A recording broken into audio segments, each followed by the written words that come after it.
Welcome to the Salmon Runs YouTube. Enjoy the video.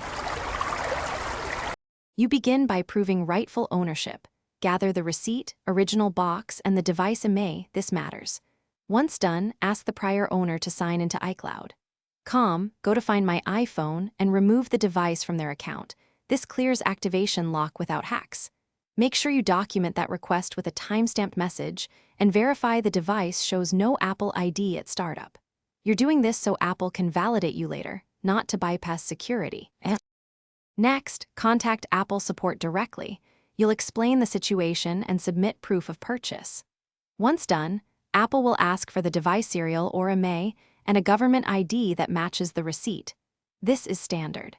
Make sure to send clear scans or take the device plus documents to an Apple store. Some cases require in-person verification.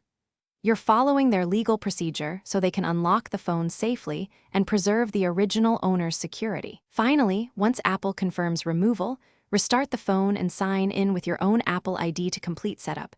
Verify iCloud and Find My settings. If the prior owner won't cooperate or can't be found, escalate.